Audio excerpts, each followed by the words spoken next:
This is BBC News. I'm Lewis Vaughan-Jones. Welcome to the programme. We're going to head straight to Downing Street. A very busy morning there. Keir Starmer chairing his first cabinet meeting, which has broken up, and they have been walking out of that door after their very first meeting. And standing by, Mariam, my colleague, is live for us there. Hi, Mariam. Hey, Lewis. Welcome back to a very wet Downing Street on Sir Keir Starmer's first full day as Prime Minister.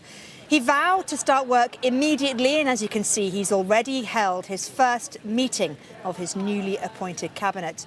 With the Prime Minister, you can see there, welcoming his team a short while ago. Lots of smiles, a very relaxed looking cabinet, but really the message that Mr Starmer is putting forward today is that this cabinet means business and it wants to get started on its work as soon as possible. Well, I'm joined here on Downing Street by our political correspondent Helen Catt, who's been monitoring the day's events for me and is here. And Helen, what are we expecting from this press conference? Mr Starmer from the very outset has said, look, there is a lot of work to do and we are going to start that work straight away.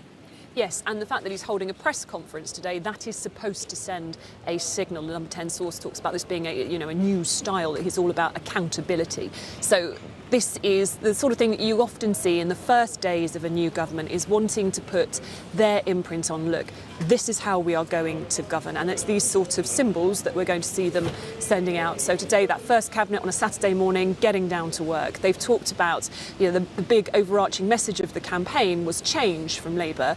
But Keir Starmer was very, very clear that that is change in steps, that he can't change everything overnight. And he set out first steps that he said he would want to work on. So I would expect that we would see some of that, those first bits of that coming out in the next few days, because he will want to be seen to be making a start, to be getting on with the work and trying to get their agenda in place. And of course, I think there will be some natural sort of frustration at having been in opposition for so long, and that sort of keenness to get on and start being able to do what they want to, because I think you can't really underestimate how frustrating it is for politicians to be in opposition, to just constantly be voted down and not be able to implement the things that they think will fix the country. So I think there will be a bit of an impatience once you're in government to be able to start changing things where you can. An impatience, but also, Helen, I assume a desire not to have the feel of someone who's rushing things as well, right? Absolutely. That's a balance. Absolutely. And again, that's something we've seen Keir Starmer actually balance throughout the campaign, is this idea of being,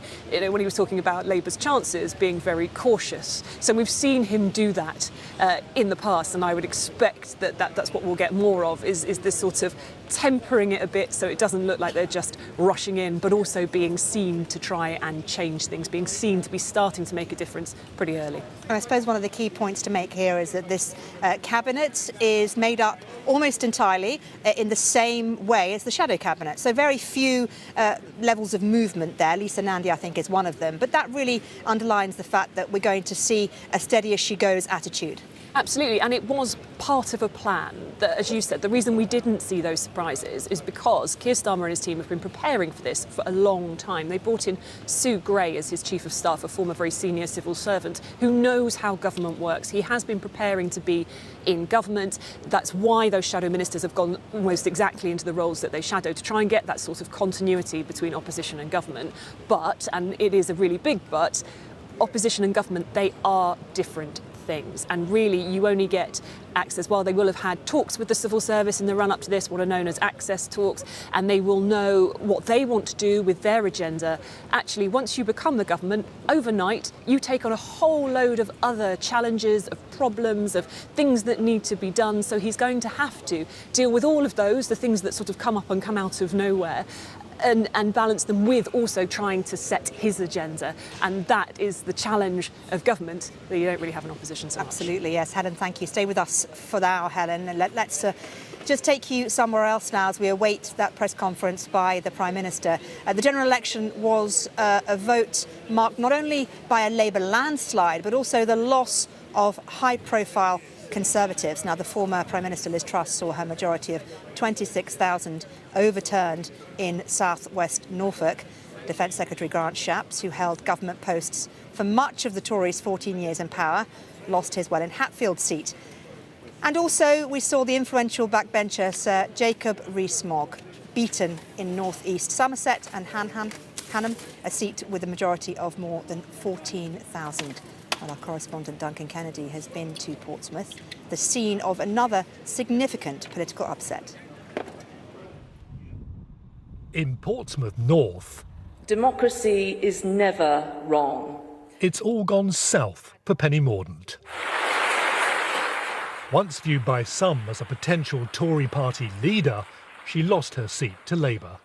You can speak all you like of security and freedom, but you can't have either if you are afraid. Penny Mordaunt's defeat is an experience seen in many other places. So, a day after the results, what do voters now think? And I just wanted to change. Yeah. At the Pucker Pooch Pet Parlour, manager Nicky Lashley hadn't yet heard about the Labour victory when we popped in. Labour won by a landslide. Brilliant. Brilliant. Yeah, I voted for Labour.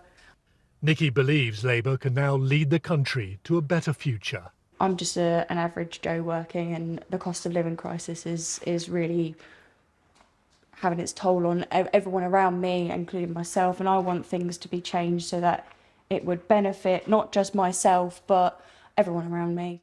Over at the bingo hall, after the pick and mix of the voting process, customers like Sharon and Eunice had very different views on the result. I voted Conservative, and I'm still happy that I did vote Conservative. Well, I voted for Farage, not because I like him, but it was a protest vote. Yeah, You kept the faith with the Conservatives. I did. Yeah, and I'm gutted that they're not in. But what about the future under a Labour government? To be honest, you've got to give them a chance. What else can you do? I hope they do better than what the Conservative have done, and they listen to people. The swing here to Labour was 18%, but we also found that on turnout, some found this election to be a turn-off. May I ask who you voted for? I didn't vote. Didn't vote. Didn't vote. What do you make of the election result? I didn't vote. Did you vote? No.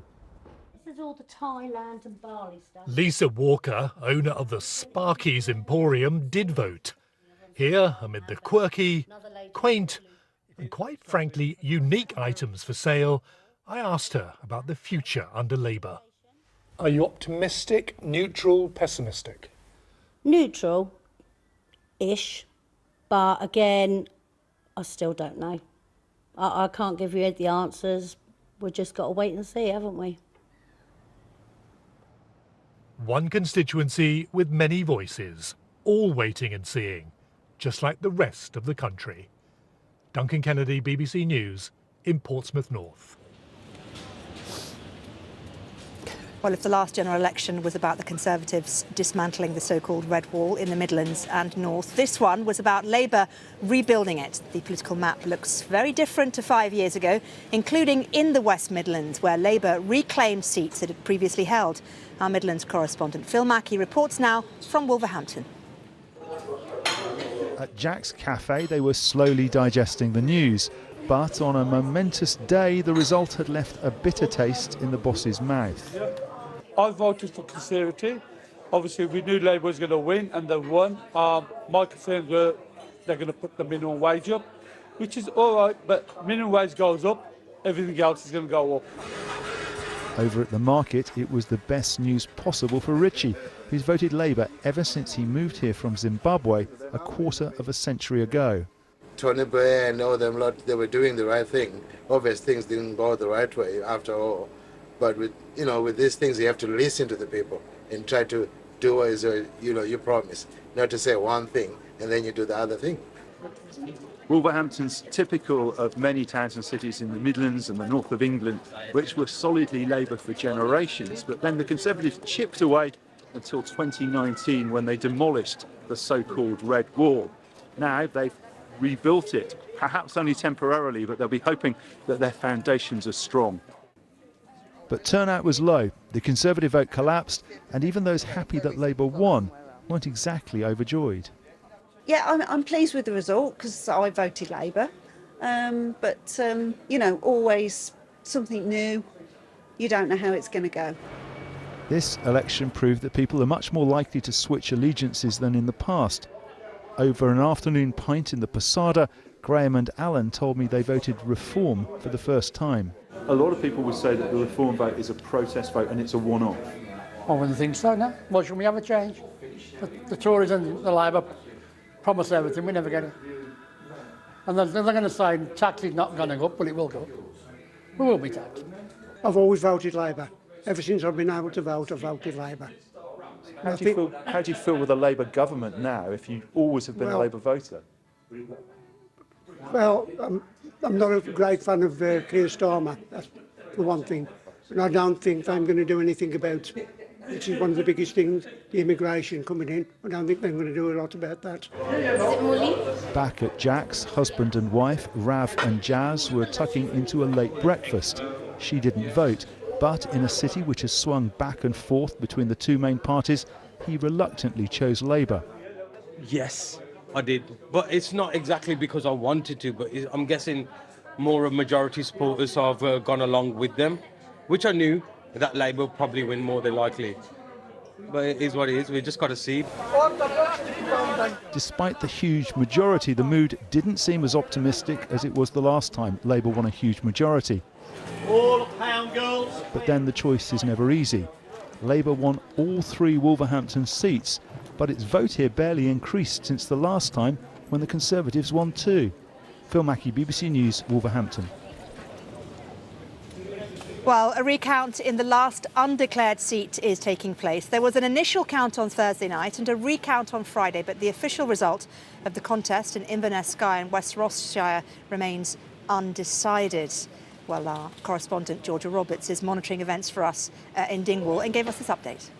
This is the last UK constituency to declare. The returning officer said yesterday that there were issues with the counting. There was a discrepancy between the verified vote total and the numbers counted. So here we are again on Saturday morning. We're expecting a result at some point this afternoon. But the situation here is that the SNP have already conceded defeat.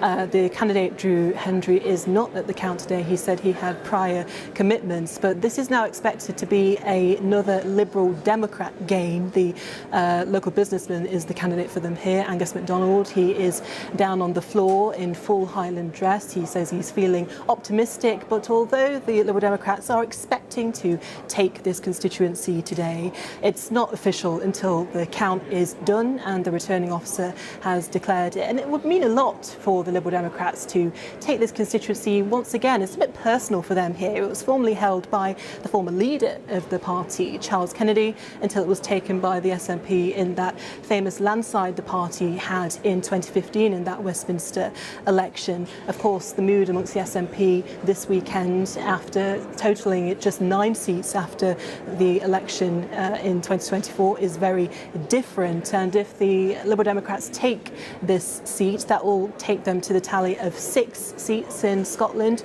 just a handful behind the SNP's 9 seats. So a pretty extraordinary set of results that we saw in Scotland yesterday. We expect the final results for the whole of the UK to be declared sometime this afternoon here in Dingwall.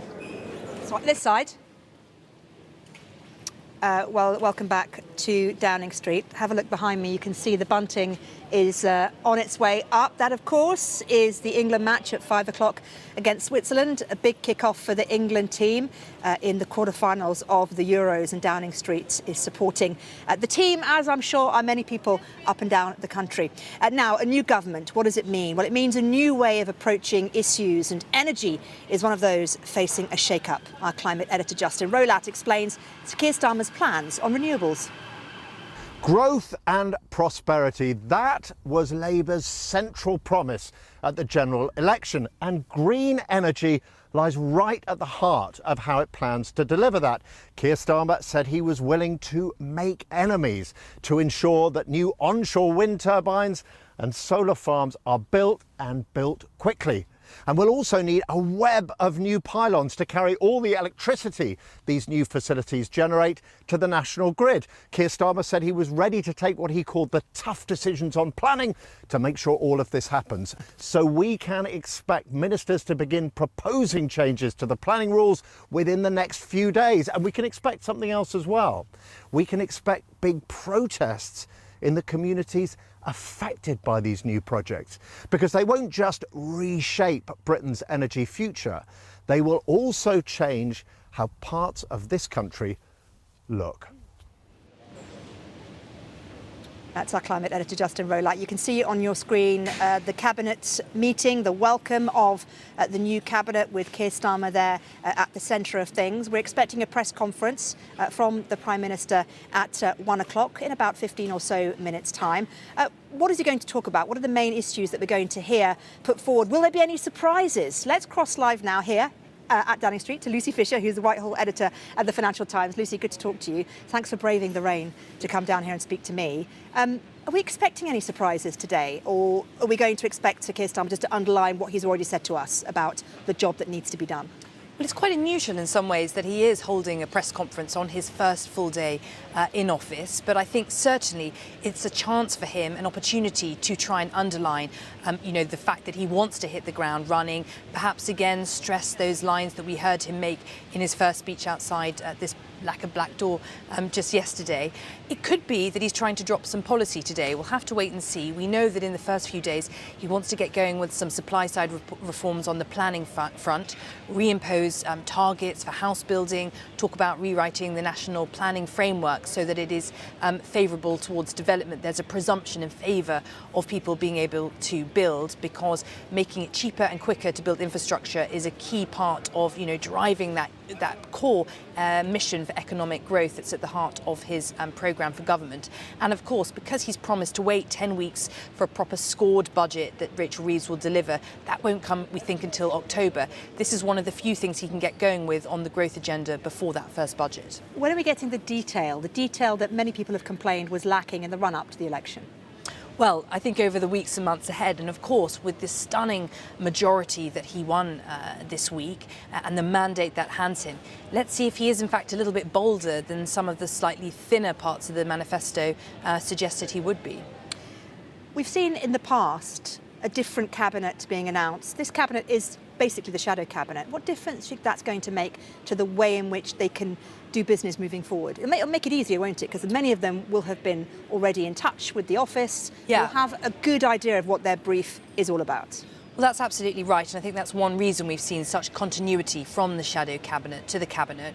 We know that they've completed 2 full rounds of so-called access talks with the civil service. So that means that these shadow cabinet, now cabinet ministers, have met the permanent secretaries in their respective departments at least twice. They've been able to communicate in advance what their priorities are in those departments. Let's see if, beyond the first few months, first year, whether it remains quite as stable. And of course, there were some eye-catching appointments last night made that weren't expected. Sir Patrick Vallance, the former chief scientific advisor to the government, made the science minister. James Timpson, the chief executive of the high street retailer that's done so much to help rehabilitate ex-offenders, made prisons minister. And Richard Hermer, a leading human rights KC, made his attorney general. What do you make of those? Those are, a little bit different, aren't they? One of my journalist colleagues described them as thoughtful and ambitious.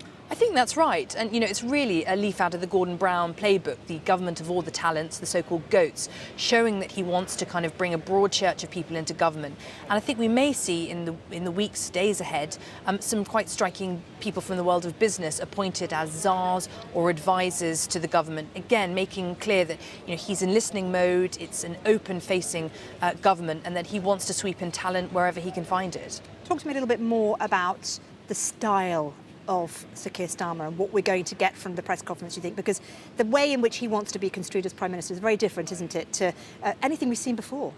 Well, that's right. In some ways. In others, I think a lot has been made about how similar he is to Rishi Sunak. They're both quite forensic, people who like a lot of detail before making decisions. They're both very technocratic in their styles.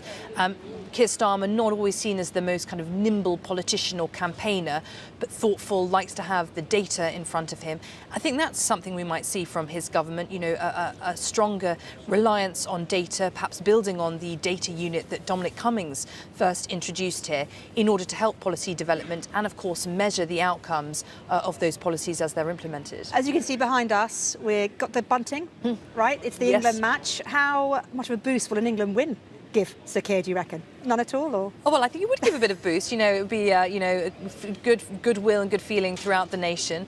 And I think that's something he'll definitely try to capitalise on if it goes England's way later today. Let's see, Lucy, thank you very much for joining me. Good to talk to you. Thanks again.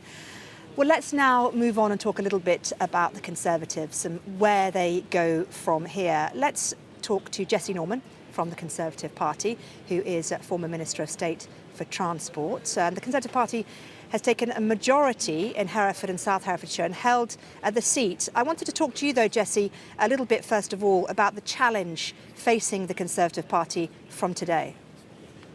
Well, yes, thank you very much indeed. There is a very significant challenge. This has been a landmark, indeed a landslide election. And the first task for the Conservative Party, I would say, is to recognise that fact and acknowledge it and, in some sense, own it, because this is a moment for profound reflection on why voters have acted as they have done and what that means and how the Conservative Party can, as it were, retune itself back into the mood of the body politic.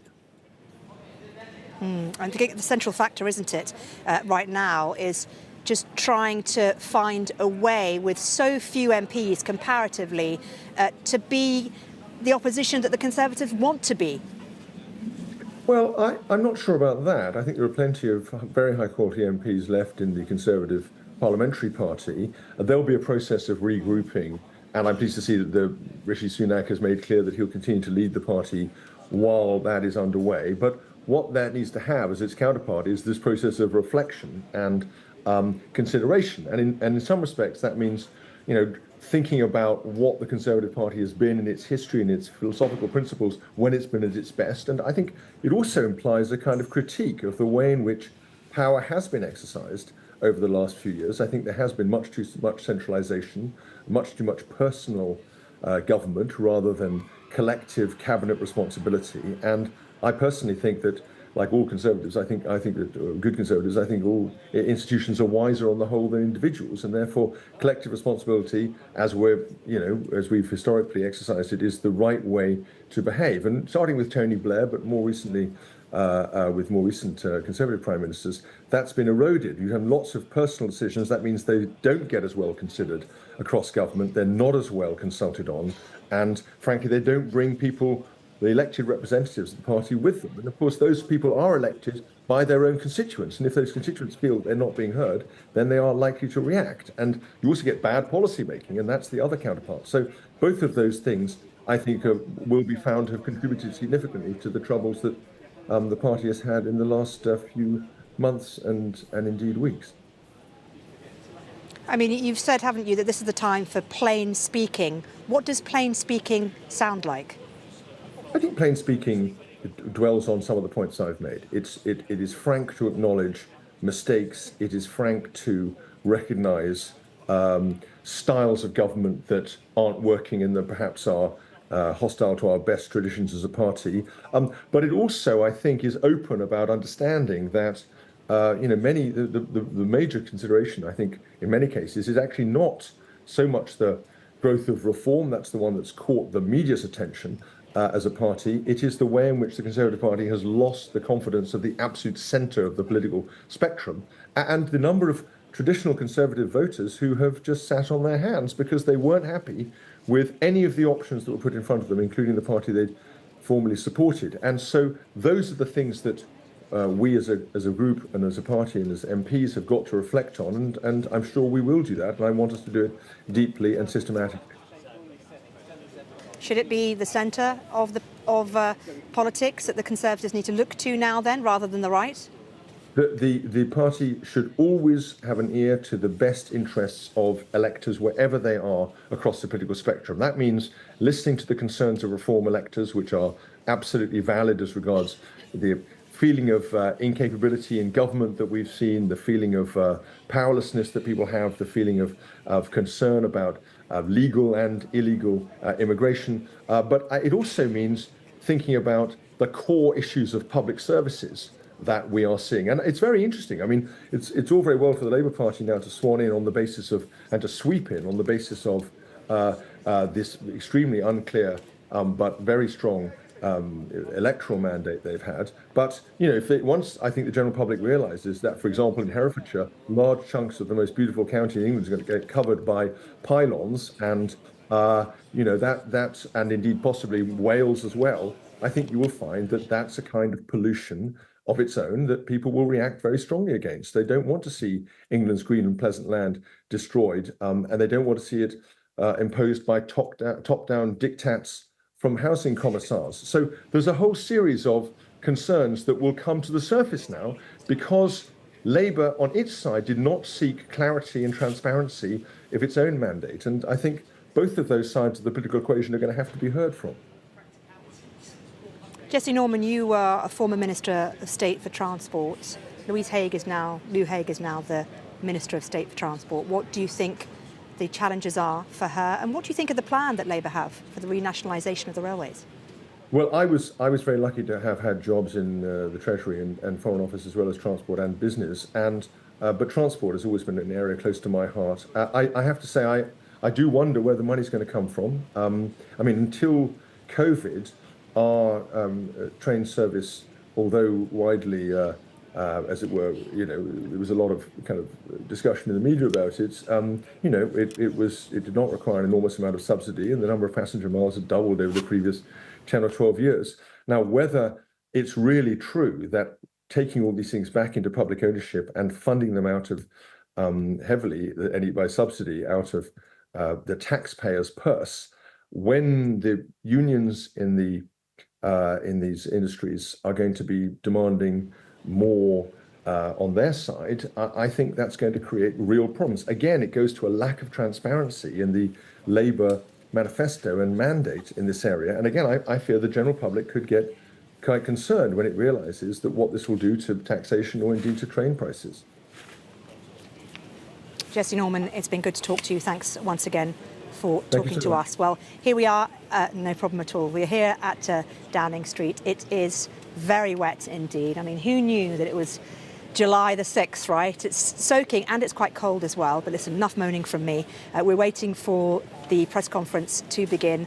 The new Prime Minister, Keir Starmer, will be giving a press conference and also, interestingly, taking questions as well at the end of that press conference. That's happening in just a few minutes' time. So while we wait for that to happen, let me bring in our political correspondent, Helen Catt, who is here with me now. And Helen, as we mentioned earlier, he's taking questions. And as Lucy mentioned earlier from the FT, it's quite unusual to have a Prime Minister giving a press conference on the Saturday afternoon after the election. Why do you think he's doing this?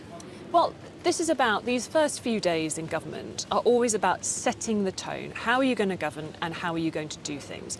And I think this is part of that. A number 10 source has suggested it's about showing that he wants to be accountable. So putting himself up in the first day with some questions, bit of media scrutiny, you know, he can show, firstly, it suggests like he's working on a Saturday, he's cracking straight on with the job, you know, he is working, going on the grounds immediately. It allows him to set the agenda immediately after that election, you know, moves on very fast to what he's going to do in government. I mean, of course, it depends what he's going to say in this press conference. Do we get any initial bits of policy on a first day? You know, it's sending, and if we do, what are those bits of policy which then show you what his government is going to be about? Because that is what these first few hours, these first few days are all about from that perspective, as well as doing the practical stuff behind the scenes, where, for example, today, we've had the cabinet meeting, but he's also been taking calls from international leaders. Anthony Albanese in Australia, for example, he's taken a call with him today. The president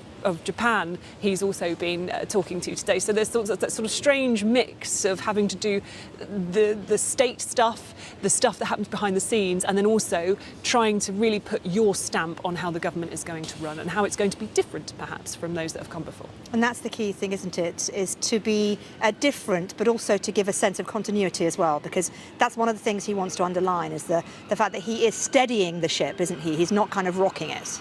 Yes, and if you think to his first steps that he's talking about here, I mean, he was talking about one of those being economic stability, but you might think, when you think about that first off, well, how does that fit with Labour's overall message of change? That's what they promised us at this election, one word, change.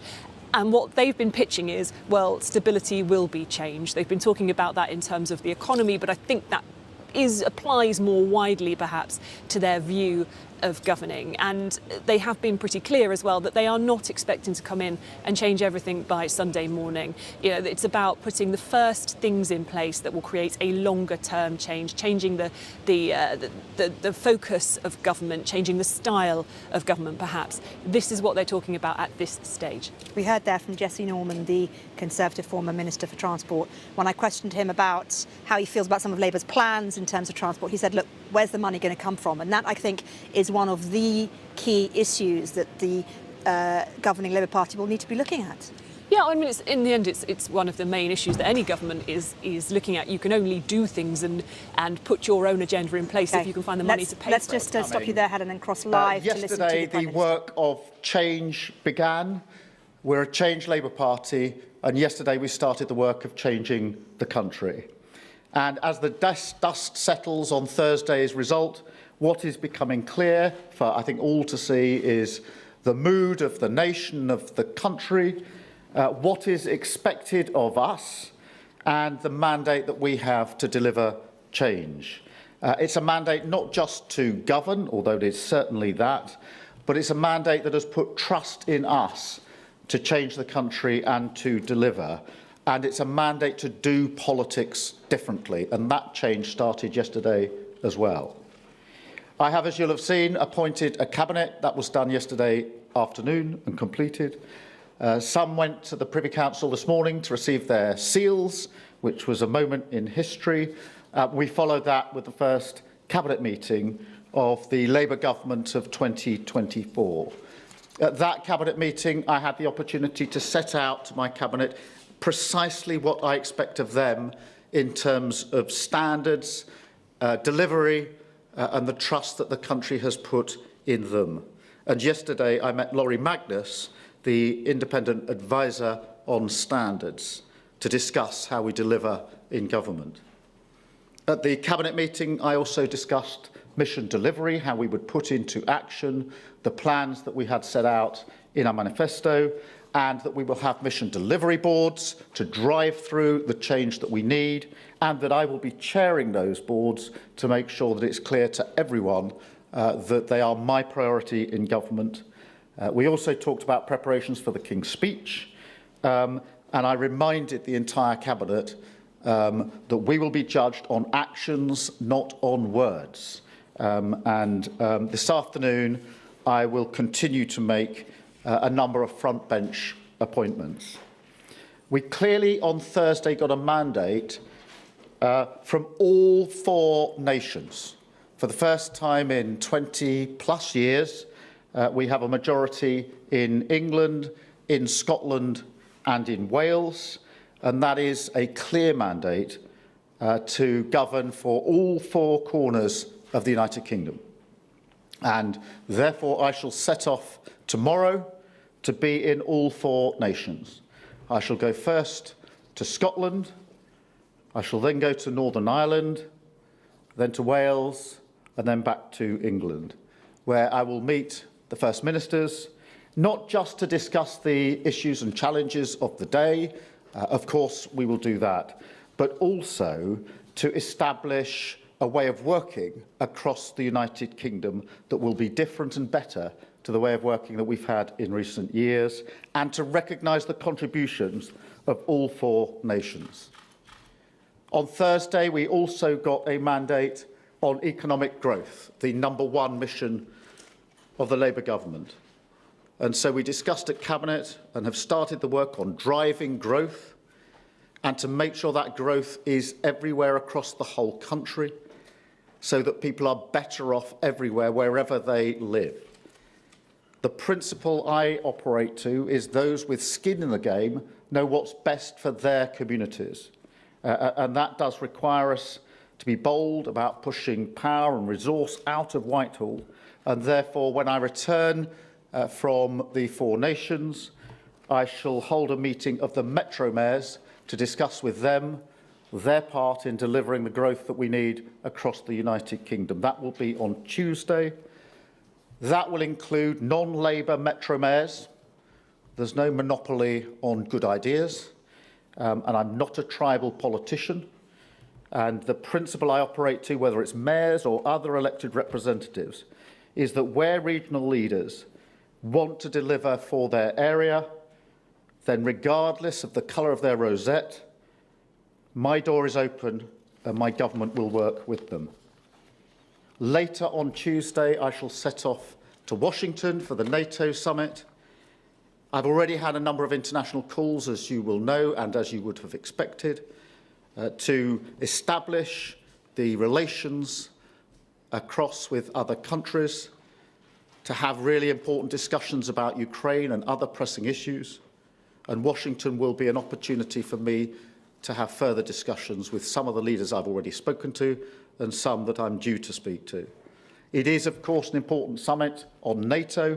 It is for me to be absolutely clear that the first duty of my government is security and defence, to make clear our unshakable support of NATO, and, of course, to reiterate, as I did to President Zelensky yesterday, the support that we will have in this country and with our allies towards Ukraine. So this will be a politics and a government that is about delivery, is about service. Self-interest is yesterday's politics. I want a politics and a country that works for you. Thank you very much, and I will now take a number of questions, starting, I think, with Chris. Thank you, Prime Minister. Chris Mason, BBC News. You've said that change can't be delivered by flicking a switch, but plenty of people might want lots of switches flicked pretty quickly. And so I wonder how soon you can actually start delivering concrete change. And if I may, have you unpacked yet? Have you found your way around? Well, they're two different questions. Thank you. Look, I'm restless for change, and I think and hope that what you've already seen demonstrates that, not least the appointment yesterday of Patrick Vallance and James Timpson, two individuals who are associated with change and delivery. And it won't surprise you to know that the discussions I had yesterday with them were not the first discussions I've had with them. We've been talking to them for some time about the need for the change that we will put in place. But look,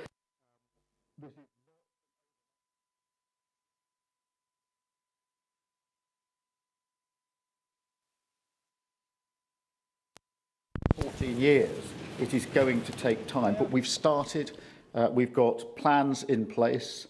Up until the election, I was clearly not wanting to get ahead of the election result, but we have been planning for months, hitting the ground running. I have had extensive conversations myself, as has the now Cabinet, with all those that they need to deliver with, which are to ensure that we can hit the ground running and put into place the plans that we need. There'll be further announcements coming over coming days. But that preparation has been extensive over the last 6 months. I've required all of my now Cabinet to have gone through on their brief the decisions that need to be taken, the people they're going to talk to in relation to those decisions. That work has been going on for 6 months or more, and that means we can hit the ground running. But look, it is not an overnight exercise changing the country. Thank you, Chris. I'll go to Beth, please. Thank you very much. Prime Minister, you have won a massive majority, but your vote share is quite low. It's much lower in terms of voter support than Blair in 1997. You talk about the mood of the country. I think you have some ideas as to why. Can you give us one concrete thing that you will promise voters you will deliver in your first 100 days to make them believe the change message? And if you'd indulge us, millions of people saw that exit poll drop. Some of them gasped. What was your emotion when you saw it? Thank you. Thank you very much. Look, the thing that's changed already is the mindset of government. It's a mindset of service, of country first, party second. That's not a slogan. That is the test for all of our decisions. So when submissions come to me from the Cabinet, when I've had to take decisions, which I've already had to, of course, the principle is country first, party second, and that's the driving principle. So that change has already happened. I set out before the election what our first steps will be. We've started work on those first steps. You've seen where Streeting made clear the steps he's already taking to resolve some of the issues that have been unresolved for some time, with a degree of raw honesty as well as to the state of being. So that's the mandate. That's how we go forward. And look, you know, in relation to the outcome on Thursday, it is a clear mandate. We argued for change. We've got that mandate. We've got it in for all 4 nations, and that is really important for us as well. I was pleased to see that exit poll. I didn't believe it until, like everybody else, I stayed up to watch every single result come in, peppered with the speeches I gave, including the one at 5 a.m. at the event that we held. But it was only as the final results came through that I was confident that we'd got to where we needed to be to do the work that we need to do. Chris, I didn't answer the second part of your... As to finding my way around, I've got a basic understanding of the rooms I've used so far here, and that's good, but there are plenty of hidden places I'm yet to discover. And no, we're not unpacked quite yet, but we will be soon, and we'll be moving in soon. But there's a bit of work to do before then. And of course, I'm off to Washington on Tuesday. Thank you very much, Beth. Robert.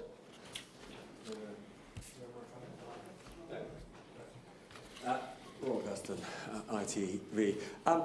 Prime Minister, you talk about the need for a reset. One of the lessons of Labour governments is the need to take the tough decisions early. We've already heard from Wes Streeting that, in his view, the policy now of the NHS is that it is broken. If, in the coming weeks, as you go through department by department, you find that things are worse than you expected, are you prepared to take tough decisions early, including possibly raising more from taxation? And then secondly, just on Beth's point about how you've won the biggest majority relative to the size of the vote in history. You said yesterday that your priority would be to govern for those who didn't vote for you. Some 80% of British voters didn't vote for you. That's including those who didn't vote at all. What does that mean in practice, in a sense, for the culture of the government and how you'll govern? Thank you, Robert. Look, in relation to the tough decisions, we're going to have to take the tough decisions and take them early, and we will. We will do that with a raw honesty. And that's really what sat behind Wes Streeting's description yesterday of the NHS as being broken.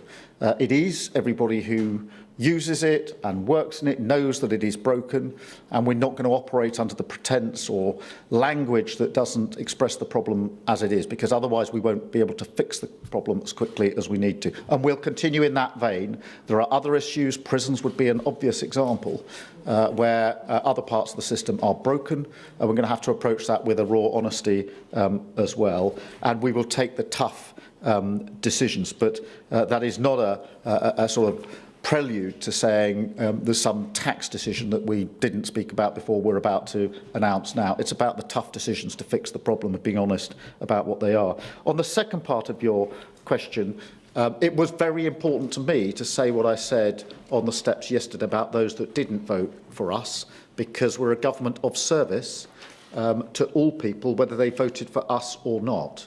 And I include within that people who voted Labour for the first time on Thursday, because across the country in many places, people will have voted Labour for the first time, perhaps never having voted Labour before. And I recognise that, and that they've put their trust and confidence in us. And we have to repay that. So we hold them in our mind's eye. People who didn't vote for us need to know that we will serve them, that we will not turn our back on people just because we don't think they voted for us. We'll govern for the whole country. And that's what I meant by what I said yesterday. It's about taking the country forward and doing that, in conjunction with our First Ministers, doing that in conjunction with our mayors and other elected representatives across the areas, so that we can govern for the whole of the country and take the country forward and turn our back on tribal politics and simply picking issues we want to fight just for the party politics of it. That's what's gone wrong, in my view, in the last few years, where priorities are simply set by party advantage rather than country first. And that's an example of what I mean by country first, party second. And that's the approach we'll take. Thank you, Robert. Paul, Channel 4. Good afternoon, Prime Minister. Firstly, have you got used to hearing yourself get called that yet? And secondly, if I may, just pick up on Chris's point there. Look, you said progress isn't going to be like flicking a light switch. You've said that it's going to take a while. But for people at home who are feeling pinched, who are feeling desperate, when can they expect things to start getting any better? A year from now, 2 years from now, before the next election, or perhaps never?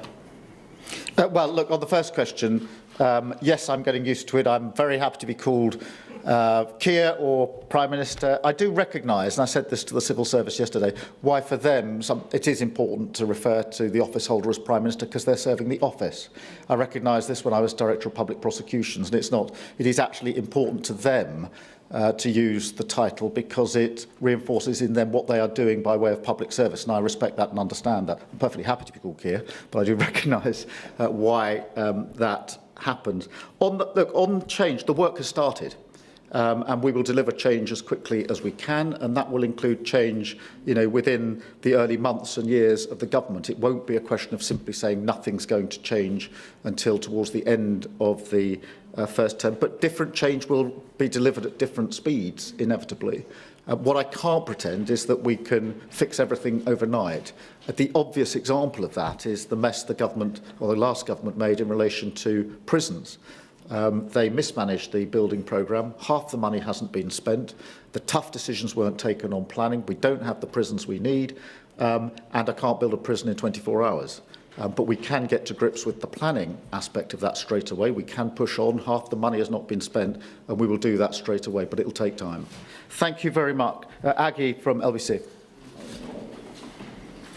Thank you very much. You've mentioned prisons now a couple of times, Prime Minister. I wonder whether you agree with your new prisons minister that only a third of people in prisons should definitely be there.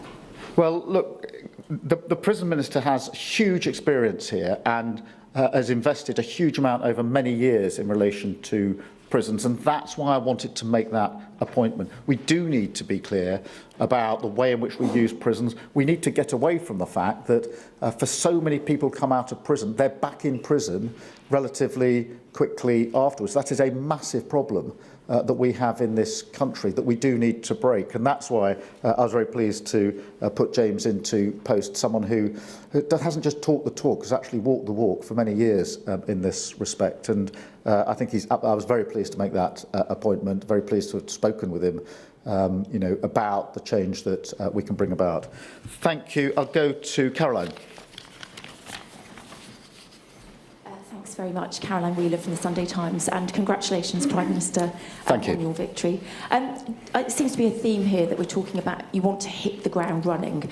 I'm just wondering, in terms of the NHS, when can you commit to getting those 40,000 additional appointments up and running? Is that something you can do within the first year?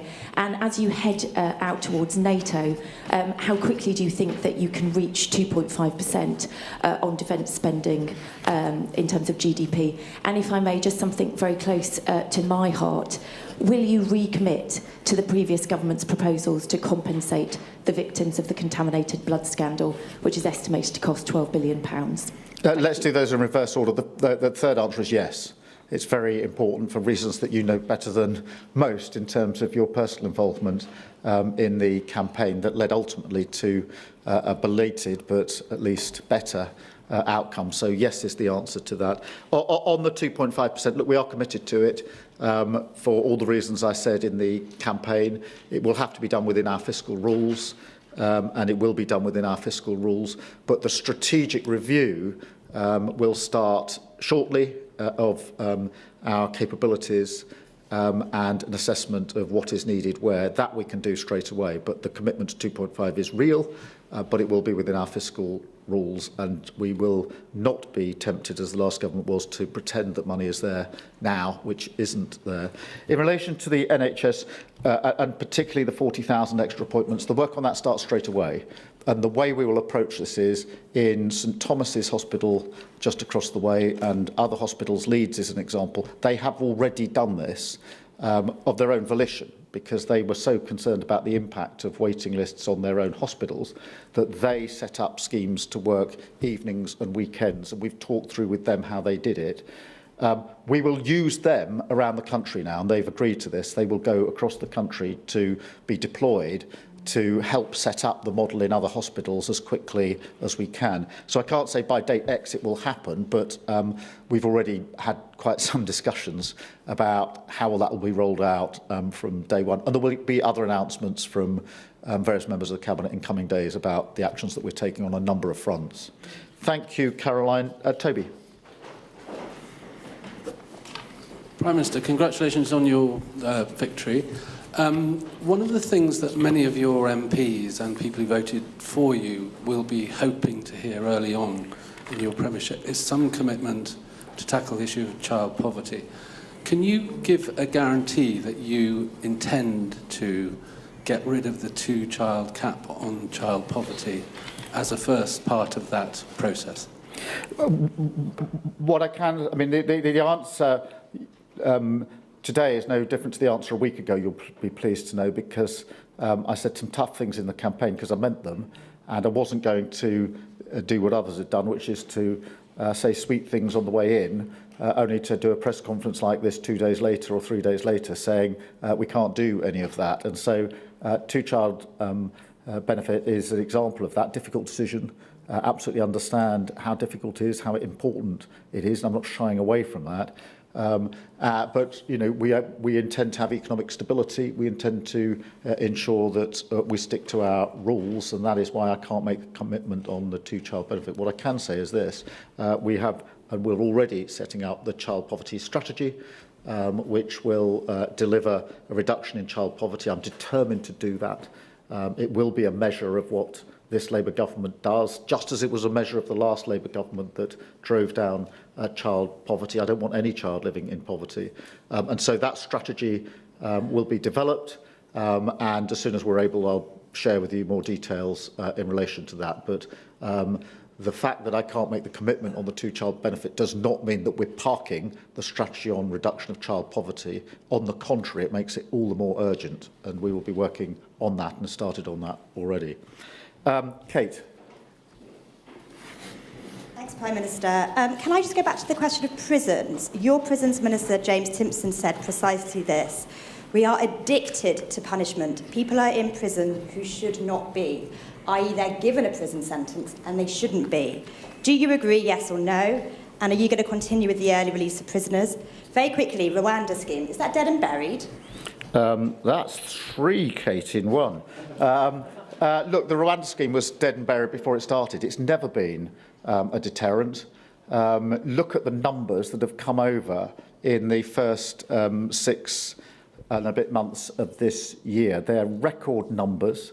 That is the problem that we are inheriting. It has never acted as a deterrent, almost the opposite, because everybody has worked out, particularly the gangs that run this, that the chance of ever going to Rwanda was so slim, less than 1%. That it was never a deterrent. The chances were of not going and not being processed and staying here, therefore, in paid-for accommodation for a very, very long time. It's had the complete opposite effect. And I'm not prepared to continue with gimmicks that don't act as a deterrent.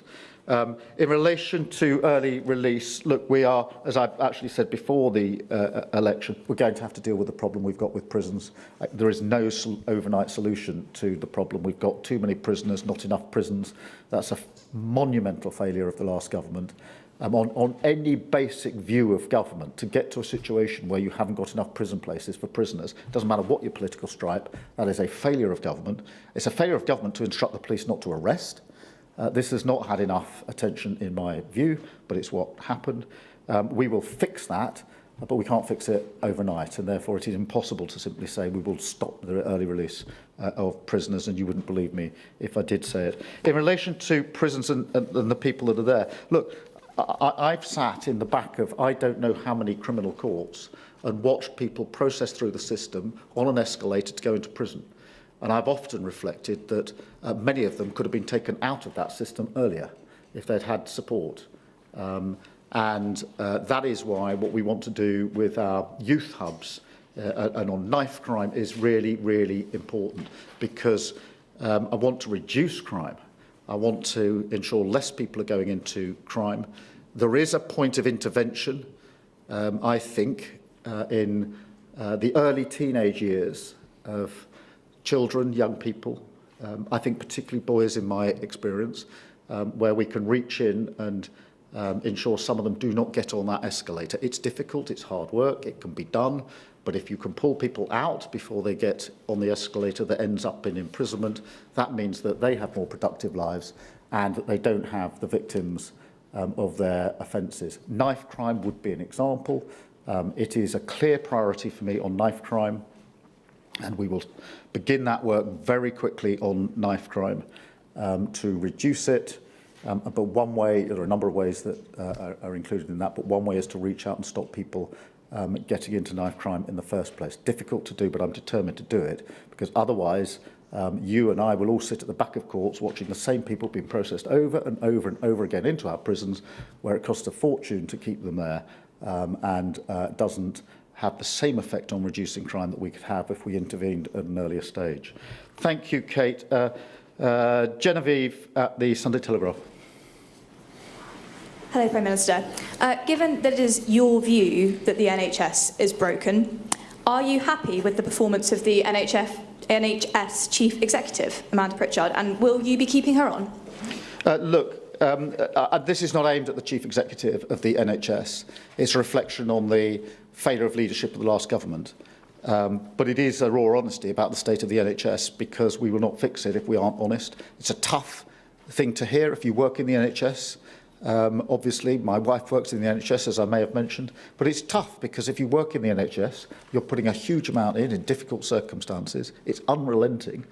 But we have to be honest about this. It's broken, and our job now is not just to say who broke it, the last government, but to get on and start to fix it, which is what we will be doing, and Wes Streeting has already started on that work.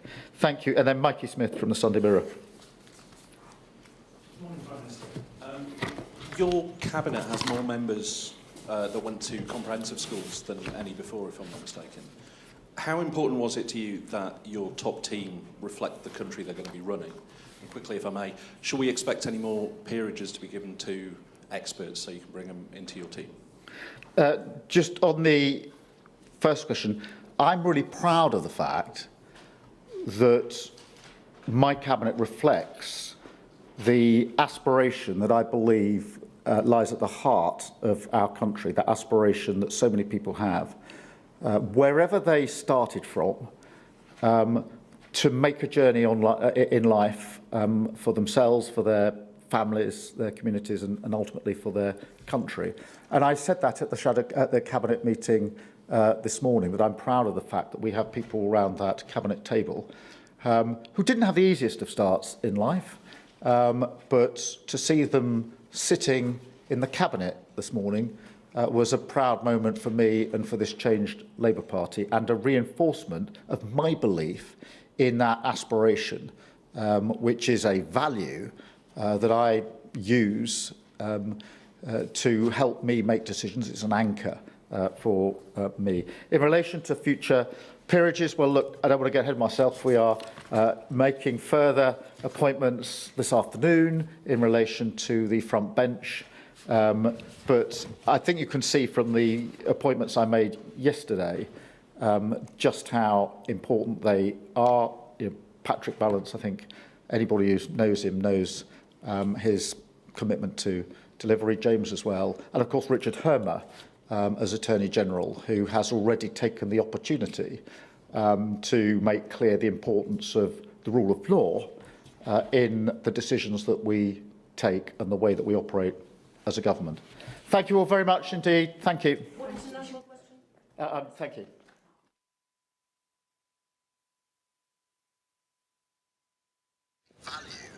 That was the Prime Minister, Keir Starmer, giving his At the press conference, answering questions as well from journalists there. He spoke about many things. He started talking about the mandate that he had been given on Thursday by voters, specifically talking about a mandate from all 4 nations. And he went on to say that he's going to do a tour of all 4 nations, going to Scotland, Wales, some part of England and Northern Ireland at some point over the coming day or so. I'm very happy to say that with me now, listening to that, together with me, are Lucy Fisher, who is the Whitehall editor of the Financial Times, and Helen Catt, our political correspondent. Thanks both of you for listening to that with me. Helen, let me just ask you first of all, what were the highlights, do you think, from that press conference? What do you think were the points that Keir Starmer really wants us to take with us at the end of today?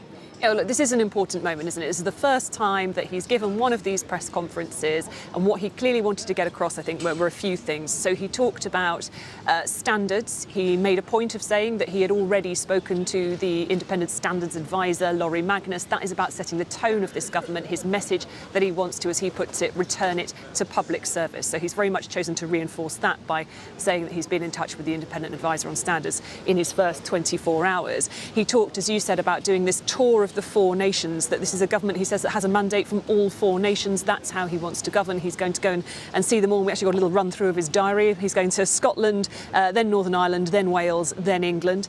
He's also off, of course, internationally next week, I think it's to NATO, and was then talking about economic growth, being his #1 mission, and about how he's going to try and move more decision-making, more powers out of Westminster to the regions, that devolution message that he talked about during the campaign as well, or rather devolving powers rather than formal devolution necessarily, where he's going to talk to Metro mayors on Tuesday. He said that it was people with skin in the game know what's best for their communities. So he was really, I think, trying to reinforce those key points about this is how he is going to govern. What was interesting, though, I think as well, was that a lot of the questions, though, were like, well, when we see this change, what change will we see concretely very quickly? And he didn't really give an answer to that. He was reinforcing this idea that change is going to take time, and the answer he gave to it as well, the mindset has changed of government. So when we'll actually start to see concrete things, he wasn't into giving timescales on that at this point. And Lucy, interestingly, he was asked a number of times by a number of journalists about the prison minister. And, you know, just talking about that, he was asked a couple of times about things that Mr. Timpson had said in the past about, you know, too many prisoners in prisons and other comments that he'd made. Do you think he answered those questions in a way that's going to satisfy people? Because clearly the journalists asking them because people are worried. Yeah, look, I think it was interesting what Keir Starmer said there, signalling that he, with his experience as former Director of Public Prosecutions, had all too often seen people in the dock and on the conveyor belt of justice, perhaps suggesting that there were other upstream interventions that could be, introduced in order to stop so many people going to prison. But he stopped short of saying that he specifically agreed with the question that was put to him twice, which is whether he agreed with James Timpson that there are far too many people in prison at present. Interestingly, I think his experience as DPP gives him credibility in this realm, possibly to introduce reform in a way that it would be difficult for other people to do. But he's got to balance that with trying to seem tough on law and order, which was a big part of his kind of election campaign, and potentially a vulnerable flank for Labour when it comes to the Tory attacks. The other question he answered was about the NHS, wasn't it? And he gave quite an honest answer about that, didn't he? He did indeed, repeating that verdict of his Health Secretary, Wes Streeting, that the health service is broken. Not blaming Amanda Pritchard. There was a question there about whether he held her responsible as Chief Executive of the Health Service. He said it wasn't about her, it was about the political failure of leadership of the last administration under Rishi Sunak and former Tory Prime Ministers. But obviously, he is making this point that, big change is needed. Also made reference to his wife, Victoria, who works in occupational health in the health service. Again, that lends him a little bit more credibility when it comes to reform on the health service because, his own spouse works in it. Helen, he was asked a number of times, wasn't he, about where his government is headed next. And as you mentioned earlier, he wasn't giving away too much. And I guess the balancing act here is to give the impression that he is working hard, as is his cabinet, but that he isn't taking things too quickly. Yes, there is that fine balance to be struck when you come into government. He talked about being restless. He's restless for change. And part of the challenge when a new government comes in, particularly a change of power like this, is, well, how are we going to put our agenda forward? And then the real restlessness to do that without charging ahead and doing it all at once, because he's got to strike that balance between showing that there is a plan, showing that he's going to make progress. And again, he's been explaining that actually throughout the campaign, that it's all about, for him, first steps. It's about making those first steps which lead to a greater change, rather than trying to do it all in one go. Let's take a step back for a moment and just kind of think about the fact that he's held this press conference, that he's allowed all these questions to be thrown at him. Why has he done that, do you think, at this point, so early in his premiership? He's only, been elected in the last 24 hours or so. What has he gained from it, do you think? Has he gained anything from it? Well, look, I think he wanted to really land some of those missions that Helen's been over around his commitment to the 4 nations of the United Kingdom, hence the quick move to do this tour. Also, his commitment to kind of devolution and bringing the Metro mayors in. I thought interesting that he signalled it wouldn't be just Labour Metro mayors that would be invited to that meeting, and he took that as an opportunity to say that he himself is not a tribal politician. Anyone can have good ideas. There's no monopoly on that, he said. And he also talked about, if I may say, a scoop that we revealed in the Financial Times last month about his plans to create mission delivery boards. This is going to be potentially quite a significant shake-up. More about that? So this is about introducing new structures in Whitehall to break down the silos that exist in departments, because many of his missions, straddle various departments, in order to make sure that it's pushing forward those 5 missions, which are, growth, safer streets, breaking down the barriers to opportunity, putting the NHS on a better footing, and getting clean energy and GB energy going. So I think that will be make the ears of all civil servants listening today certainly prick up. But I think there has been a lot of advice given to him by former prime ministers, former people who've worked at the heart of government, that once you get into Downing Street, you are very quickly often derailed by day-to-day events and crises, and having this new structure will be about driving forward those missions, keeping on track with his programme for government and not being sidetracked. It's interesting what Lucy said there about him talking about wanting to listen to mayors, that not just Labour mayors. He did say, didn't he, once again, because he said it on Friday as well, that he wants to be a Prime Minister for people who didn't vote Labour, for people who voted Labour for the first time. Yes, and part of that is necessity, because the vote share, I think it's 36% overall. I might be slightly wrong on that, but that he will be aware that was the share of the vote that were voted for him. So this, for him, is about trying to bring in the rest of the country, people who might have voted for other parties, and showing that he's going to run the country for that. I thought was also really interesting with the mission boards was that he was talking about him chairing them. He was very keen to say, I am going to take responsibility for this. This is me. He tied this very, very clearly to him personally. Well, listen, Helen and Lucy, thank you both of you for listening to that press conference and dissecting it with me here outside Downing Street. Let's cross live now and speak to Luke Trill, who is a former special advisor, a former SPAD, so to speak. And it's good to talk to you. You were actually also executive director of More in Common, aren't you? And a former advisor to Nicky Morgan, the Conservative minister. So it's really good to have you on the programme, Luke. Tell me, first of all, your thoughts, your kind of synopsis of what think about the election and where we are now and where we're headed.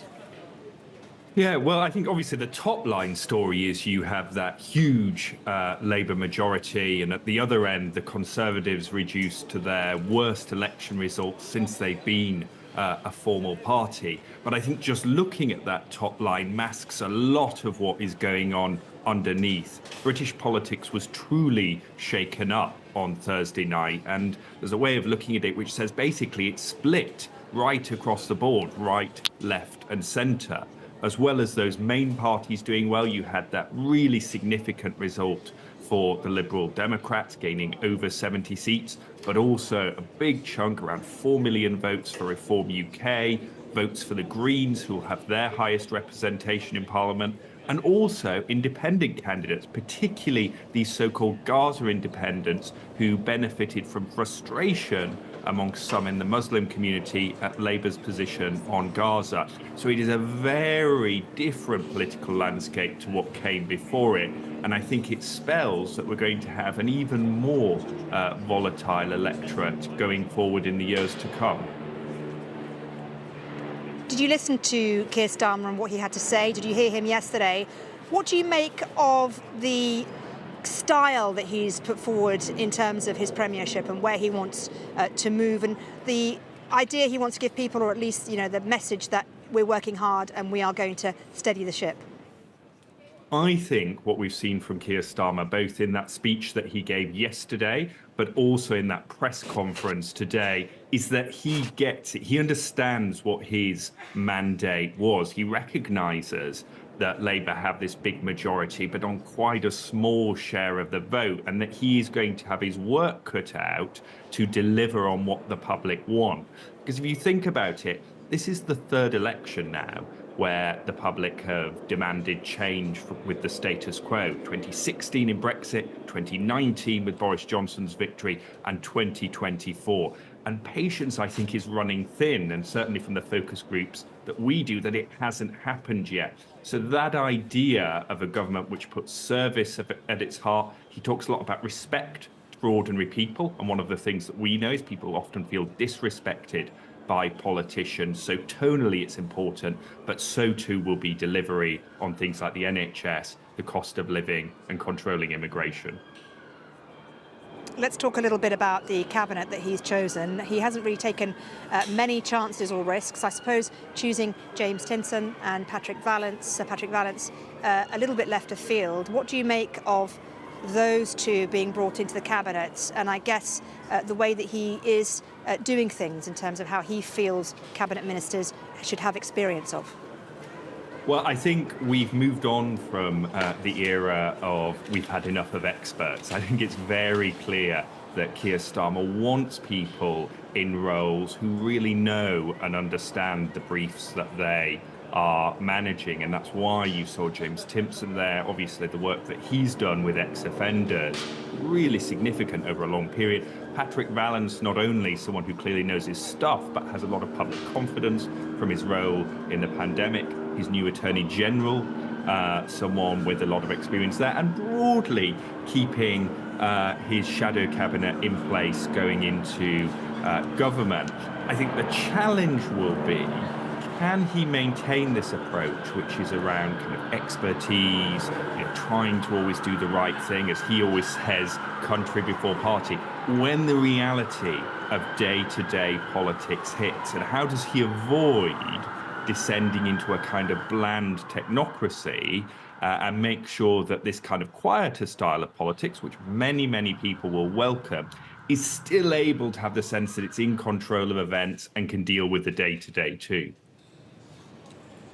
OK, Luke Trill, Executive Director of More in Common and former advisor to Nicky Morgan. It's been so good to talk to you. Thanks once again for joining us. Around the world and across the UK, you're watching BBC News from Downing Street.